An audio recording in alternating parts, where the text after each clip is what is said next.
வணக்கம் viewers, welcome back. So இன்னைக்கு வந்து ஃபர்ஸ்ட் நம்ம என்ன பார்க்க போறோம்னா மோட்டோவோட G96 பற்றி பார்க்க போகிறோம்.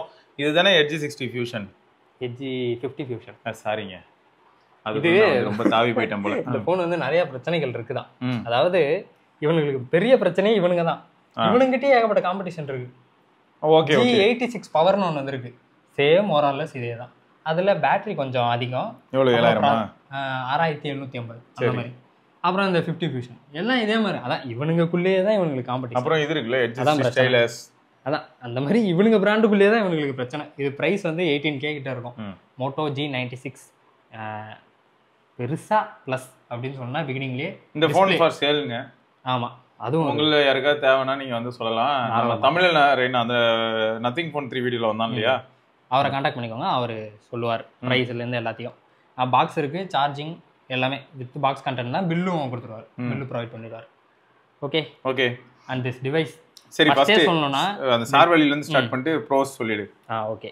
ஸ்டார் 07 ஹெட் சார் வந்து 1.04, பாடி சார் வந்து 1.05ங்க. சரியா, இதுதான் ஸ்டார் வேல்யூ. ப்ரோஸ் ஆரம்பிச்சிருக்கு. ப்ரோஸ் வந்து டிஸ்பிளே ஓகே, எனக்கு பார்க்க சூப்பராக இருக்கும். போலர் தான் யூஸ் பண்ணியிருக்காங்க. 144 ரெஃப்ரெஷ் ரேட்டு, 140 ஹெர்ட்ஸ். அதனாலே என்னவோ டிஸ்பிளே வந்து சூப்பராக இருக்கு. உங்களுக்கு அதில் எந்த குறையும் இல்லை. கர்வ் பேனல் வேற, அதனாலேயும் இன்னும் கொஞ்சம் அட்வான்டேஜ். பிரைட்டாகவும் இருக்கு. பிரைட்னஸ்லாம் அதெல்லாம் எந்த குறையும் இல்லை. அதான் டிஸ்பிளே தான் நான் இதில் பார்த்த மேஜர் ப்ரோ. G5 மொபைலே எனக்கு அப்பப்போ ஞாபகப்படுத்துறான். எக்ஸாம்பிளுக்கு சொல்லணும்னா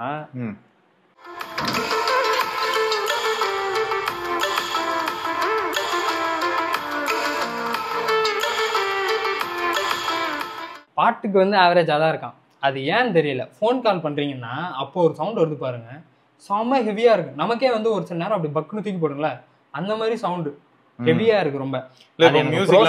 கான்சல் வைக்கிறதானே தெரியல. மியூசிக் வந்து ஆவரேஜாக தான் இருக்கும். நீங்கள் ஒரு கேம் விளாட்றீங்கன்னா கூட அதில் கூட சவுண்ட் வந்து ஆவரேஜாக தான் இருக்குது. ஆனால் இந்த ஃபோன் காலுக்கு வருதுன்னா அந்த ரிங்டோன் மட்டும் ஹெவியாக அடிக்கும். ஒரு ஆப் மட்டும் ஹேண்டில் பண்ணனா இருக்கு. சிங்கிள் ஆப்லாம் நல்லா, சிங்கிள் ஆப் தாண்டி நான் இப்போ மல்டி ஆப் டக்குன்னு போக ட்ரை பண்ணுறேன்னு வைங்களா, அப்போ வந்து பையன் அது லோட் ஆகிறதுக்கு அப்புறமா பொழந்துக்கிறான். ஆனால் ஓகே தான். அதான் 18K அப்படின்னு பார்க்கும்போது 7S Gen 2 இருக்கா. பெர்ஃபார்மன்ஸில் வந்து 7300 டிமென்சிட்டி நம்ம அந்த மோஸ்ட்டாக அந்த ரேஞ்சில் பார்ப்போம். அதை விட ஒரு 2-3 or 5% வந்து கொஞ்சம் ஹையாக இருக்குன்னு சொல்லலாம். எங்கேயாவது லேக் ஆகுறது, அப்படியே ஃப்ரீஸ் ஆகுறது, அந்த மாதிரி பிரச்சனை இல்லை. இத்தனைக்கே இது வந்து சாம்சங்கோட ப்ராசர் தான். ஆமாம், சாம்சங் தயாரிச்சு. ஆனால் எப்படி நெட்வொர்க்லாம் ஓகேயா? நெட்வொர்க்லாம் பிரச்சனையே இல்லைங்க. கால் ரெக்கார்டிங் வந்து கூகுள் ரெக்கார்ட், அந்த கூகுள் டயலர் தான் இருக்குது. பீப் சவுண்ட் இருக்கும், அனௌன்ஸ்மெண்ட்டும் இருக்கும். நீங்கள் அது வேணா மாற்றிக்கலாம். ஃபோன் கால்ஸில் எந்த பிரச்சனையும் இல்லை. இதே மாதிரி நெட்வொர்க் வந்து ஸ்விட்ச் ஆகுறது அந்த பிரச்சனை இல்லை. ஏன்னா ஸ்னாப் ட்ராகன்றனாலே அந்த ஒரு குறை இல்லை. ஒரு சரி, இப்போ என்னன்னா இது ஓவரால் பில்டு குவாலிட்டி வச்சு பார்க்கும்போது சைட் ஃப்ரேம்ஸ் பிளாஸ்டிக் தான். பேக் வந்து பார்த்தீங்கன்னா அந்த வேகன் லெதர் கான்செப்ட். ஸோ அவங்களோட அந்த பேண்ட் ஆன் ஃபினிஷ். ஃப்ரண்ட் வந்து கவர்ட் பேனல், அது வந்து எனக்கு Gorilla Glass. ஃப்ரண்ட்டில் வந்து Gorilla Glass 5 okay production use பண்ணியிருக்கிறது. ஸோ அதே 1 billion colours, 144 hertz, 1600 nits, so அது எல்லாமே இருக்குங்க. எஸ், ஐஆர் ப்ளஸும் கிடையாது, 3.5 ஜாக்கும் கிடையாது. ஹாப்டிக் ஃபீட்பேக் வந்து நான் இப்போதைக்கு ஆஃப் பண்ணல, ஆனால் ஆவரேஜாக தான் இருக்குது. உங்களுக்கு வைப்ரேஷன் ஃபீல் இருக்குங்களா? இப்போ பேக் வரும்போதே ஃபீல் பண்ணிருக்கீங்களா? சிக்கணும் டீசெண்டான வைப்ரேஷன், டீசெண்டாக இருக்குது. அதாவது நான் உடனே ஆஃப் பண்ணிடணும் அப்படின்ற அளவுக்கு கேவலமாக இருக்கு. CMF Phone 2 Pro தான் இருக்குல்லே பெஸ்ட் ஹாப்டிக் ஃபீட்பேக். இந்த 120K வந்து பெஸ்ட் ஹாப்டிக் ஃபீட்பேக் வந்து CMF ஃபோன்ல இருக்கு. அப்புறம் மேபி இதுல இருக்கும். ஐயோ, Redmi Poco X7. Poco X7 அதான் இருக்கலே மொரட்டு ஹாப்டிக் ஃபீட்பேக் அதுல தான் இருக்கு. மறந்துருச்சு பாத்தீங்களா? இருக்கும். சரி, கேமரா வந்து டுவல் கேமரா 50 and 8. அப்புறம் ஃப்ரண்ட்ல வந்து 32.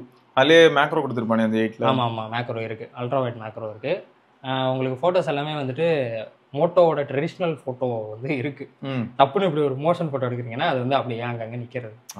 அந்த மோஷன் இது வந்து ஷட்டர் ஸ்பீடு வந்து லேக் இருக்கு. ஷட்டர் கூட டப்புன்னு அடிச்சிருது, ஆனா அவர் லோட் ஆகிறான் பார்த்தீங்களா, அங்கதான் குறை வைக்கிறான். ஷட்டர் டப்புன்னு இருக்கு, ஆனா போட்டோ ப்ராசஸ் பண்ணி வர அவுட்புட் வந்து கொஞ்சம் மோசமாக தான் இருக்கும். அதே மாதிரி இப்போ நீங்கள் ஏதாவது ஒரு சப்ஜெக்ட் எடுக்கிறீங்கன்னா அது ஓரளவுக்கு பெயிண்ட் பண்ண மாதிரி ஆயிடுது. ஏன்னா அது கொஞ்சம் ஷேக்னஸ் இருக்குல்ல, அப்போ வந்து அப்படி ஆயிடுது. இல்ல மேக்ரோ வந்து ரொம்ப கிறிஸ்பா இருக்கும். அந்த இவனுங்களோட ப்ரொடக்ஷன் லட்சணையே அந்த மாதிரி தான் இருக்கு. இது என்னடா இது? சாரி சார், தெரியாம எடுத்துட்டோம் சார் அப்படி இருக்கு. சரி, அதான் எல்லாத்துலயுமே ஒரு காம்ப்ரமைஸ் இருக்கு. என்னது இது? மூன் போட்டோகிராஃபிங்க. இது ஓரளவுக்கு டீசென்ட். ஆனா இதுவே பாரு எவ்வளவு நாய்ஸ்ரா. சரி, இந்த பட்ஜெட்ல வந்து இவனை நான் லைட்டா திட்ட காரணம் என்ன தெரியுமா? இதே பட்ஜெட்ல டாடா ஃபோன் ஒன்று இருக்கு, அதான் F36. அதெல்லாம் கொஞ்சம் பெட்டர் கேமரா. அது ஆமா. சரியா? அதனாலதான் உண்மையா சொல்ல போனா CMF Phone 2 Pro பயங்கரமான கேமரா ஆச்சு. அதான் இவங்க கிட்ட இப்ப சொல்ல போனா பிரைஸ் டிராப் ஆகி X50 நியோன்னு ஒன்னு இருக்கு. அதுவே கொஞ்சம் நல்லா இருக்கும். அதுவே சூப்பரா இருக்கும். இவங்க கொஞ்சம் நல்லா இருந்தாங்க இந்த போட்டோ. ஓகே. அப்போ லைட் கொஞ்சம் கம்மியாச்சுனாலும் சரி, ஃபோக்கஸ் கொஞ்சம் பக்கத்துல போனாலும் சரி சொதப்ப ஆரம்பிச்சிருது. இது வந்து என்னன்னா ஓப்பனா சொல்லிடலாங்க, ஒரு ஆவரேஜ் கேமராங்க. சரியா? வீடியோக்கு யூஸ் பண்ணலாமான்னு கேட்டீங்கன்னா வீடியோக்கும் ஆவரேஜான ஒரு ரிசல்ட் வேணும்னு நினைச்சீங்கன்னா எடுக்கலாம். சரியா? நாய்ஸ்லாம் இருக்கும். இது எதுக்குன்னா என்கிட்ட பில்டப் கொடுத்துக்கிட்டு இருக்கேன், தெரியுது. ஸோ அதாங்க தம்ப்நெயிலுக்காக ஏதோ ஒரு ஃபோட்டோ எடுத்து வச்சிருக்கான், வேற எதுவும் இல்லை. ஆனால் அவர் அந்த தம்ப்நெயில் அனுப்பவே இல்லைங்க. ஆமாங்க, செல்ஃபி நல்லா இருந்துச்சு. நல்லா இருக்கு. நான் இதை சொல்லல, நான் வீடியோ காலும் பேசிட்டு இருந்தேன். செல்ஃபி வந்து நல்லாவே இருந்துச்சு. சரி, மொத்தம் வந்து செல்ஃபி ஓகே. ரியர் கேமரா கொஞ்சம் ஜோக்கா தான் இருக்கு. ரைட்டா? மொத்தம் கேமரா ஆவரேஜ்ங்கிறத ஞாபகம் வச்சுக்கோங்க. கேமராக்காக இந்த ஃபோன் வாங்கலாமா கிடையாது, மீடியாக்காகவும் லுக்குக்காகவும் கண்டிப்பா இந்த ஃபோன் வாங்கலாம். அதான் பாயிண்ட். சரி, இப்போ வந்து அதே மாதிரி ஃப்ரண்ட் கேம் தான் எனக்கு ப்ரையாரிட்டி அப்படின்னா அது போகலாம். ஃப்ரண்ட் கேம் நல்லா தான் இருக்கு. வீடியோ கால் பேசுறதுக்கு, வீடியோ எடுக்கிறதுக்கு நல்லா இருந்துச்சு. Front game good. ஓகே. சரி, இப்போ சாஃப்ட்வேர் ஹலோ யூஐ. ஏன்னா நீங்க இன்னும் திருந்தவே இல்லையாடா அப்படிங்கிற மாதிரி பக் இருக்குங்க. உங்களுக்கு அந்த ஃபீச்சர்ஸ்லாம் இருக்குது. இப்போ இந்த ஷேக் பண்ணால் லைட் எரியுது, அப்புறம் ஸ்க்ரீன்ஷாட் எடுக்கிறதுக்கு ஜெஸ்டர்ஸு, நைட்லலாம் இவெல்லாம் பக்கா அதான் ஆட்டோமேட்டிக் கேமரா ஓப்பன் ஆகுறது, இந்த ஜெஸ்டர்ஸ்லாம் சூப்பர் நல்லா ஒர்க் ஆகுது. பட் இருந்தாலும் அவங்க ஹலோவேல அங்கங்கே லேக் இருக்கு. சார்ஜிங்கில் அன்னைக்கு ஒரு 2 வாட்டி எனக்கு இதாச்சு. ஒரு வாரத்தில் 2 வாட்டி ஆனால தான் நான் நோட்டீஸே பண்ணுறேன். சார்ஜ் நம்ம போட்டுறோமா, ஆஃப் ஆகும் ஆன் ஆகும், கொஞ்ச நேரம் ஏறும், ஆஃப் ஆகும் ஆன் ஆகும். அந்த சார்ஜ் ஏறி அந்த இது வரும்ல, தெரியுது. எனக்கு எப்படி ஃபீல் ஆகுதுன்னா பிபிஎஸ் சார்ஜிங் சொல்லுவோம், ப்ரோக்ராம்டு பவர் சப்ளைன்னு. அந்த மாதிரி ஏதாவது பண்றீங்களா? ஸ்டஃப் கூல் அதில் தான் போட்டேன், 20 வாட் சார்ஜர். அதில் தான் நல்ல பிரிக் தான், அது இத்தனைக்கும் பிடி பிரிக். அதில் தான் சார்ஜ் பண்ணேன். ஆஃப் ஆனாச்சு. என்னடா இது சார்ஜ் ஏறுமா ஏறாதா எப்படியோ போட்டு இருந்தானே, சரின்னு ஃபோனை ஆஃப் பண்ணி போட்டு கொஞ்ச நேரம் சார்ஜ் பண்ணிட்டு அதுக்கப்புறம் மறுபடியும் ஆன் பண்ணேன். அதுக்கப்புறம் எதுவும் இல்லை. இது வந்து வாரத்துல எனக்கு 2 வாட்டி ஆச்சு. ஒரு வாரத்தில் 2 வாட்டி. இதில் வந்து 33 வாட்ஸ் ஃபாஸ்ட் சார்ஜிங் இருக்கு, 5500 mAh பேட்டரி. எஸ்ஓடின்னு பார்த்தா எனக்கு 5 to 6 hours எஸ்ஓடி. நீங்கள் எவ்வளோ நேரம் யூஸ் பண்ணுவேன்? அதான் 1 டேக்கு 24 ஹவர்ஸ்க்கு உங்களுக்கு 5 to 6 hours எஸ்ஓடி வந்துடும்.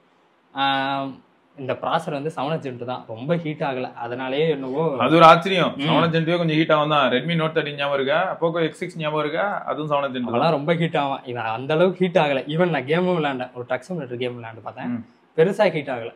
நல்லா இருக்கு இந்த ப்ராசர். இந்த ஃபோன்லாம் நல்லா இருக்கு. ஓகே. ஃபிங்கர் பிரிண்ட் சென்சார்லாம் எப்படி இருக்கு? ஃபிங்கர் பிரிண்ட்லாம் இன் டிஸ்பிளே தான், உங்களுக்கு பாட்டம்ல கொடுத்து வச்சிருக்கானுங்க. ஆமா. மொத்தம் வந்து ஒரு மாதிரியான மிக்சட் டிவைஸ் தான் இது. ஏன்னா இவங்களுக்குள்ளேயே ஏகப்பட்ட காம்படிஷன் இருக்கு, மற்ற பிராண்ட்ஸ்லயே ஏகப்பட்ட ஃபோன்ஸ் இருக்கு. அதுதான் ஃபோன்ஸ்லாம் நிறைய இருக்கு, யூசர்ஸும் நிறைய இருக்காங்க. ப்ராப்ளம் என்னன்னா இது வந்து அவங்க பெரிய எக்ஸ்பெக்டேஷனோட வாங்கக்கூடிய ஒரு டிவைஸான்னு கேட்ட கிடையாது. 18,000க்கு ஒரு டிவைஸ் மோட்டோரோல வந்து வாங்கணும் ஆசைப்பட்டேன். எனக்கு ஸ்டாக் அண்ட் மாதிரி கொஞ்சம் ஃபீல் இருக்கணும், அதுலேயே கொஞ்சம் அதிகமான ஃபீச்சர்ஸ் இருக்கணும். அப்படின்னும் போது இதை கன்சிடர் பண்ற மாதிரி இருக்கும். பட் மற்றபடி வந்து இதில் நல்ல கேமரா இருக்கான்னு கேட்டிங்கன்னா அப்படிலாம் சொல்லிட முடியாது. பில்டு குவாலிட்டி, கையில் கம்ஃபர்ட் அதெல்லாம் கண்டிப்பாக ஸ்கோர் பண்ணிட்டு போயிடும். பட் நீங்கள் வந்து டெம்பர் தெரிய அலையணும், ஸோ அதை ஞாபகம் வச்சுக்கோங்க. கவுட் பண்ணல. ஸோ மற்றபடி ஓகே. 18,000க்கு ஒரு மாதிரி மிக்சட் பேக். ஃபோன் வந்து கொஞ்சம் லைட் வெயிட்டுங்க, 171 கிராம் தான். அது வந்து ரொம்பவே ஸ்லீக்காக நல்லா இருந்துச்சு யூஸ் பண்ண. ஓகேங்க. ஸோ இதை தொடர்ந்து நம்ம இன்னொரு பதிவில் சந்திப்போம். இதில் வேறு ஏதாவது டவுட்ஸ் இருந்ததுனால தரணும், நீங்கள் கமெண்ட் செக்ஷனில் கேட்கலாம். பார்க்கலாம். பாய்.